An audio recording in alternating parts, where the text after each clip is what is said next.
When looking to extend your pull system to a supply chain, the main focus for you should be focused on how you can reduce the amount your suppliers and vendors are delivering and increase the number of deliveries they are performing.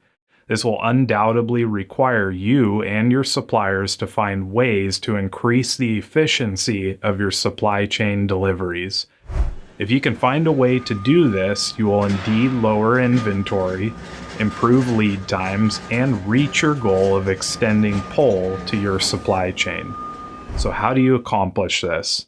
We're going to focus on 3 simple yet fundamental ways to move your supply chain in the right direction. Those 3 methods are: improve how your suppliers load their delivery vehicles, increase the number of deliveries per day, and find the most efficient route of delivery.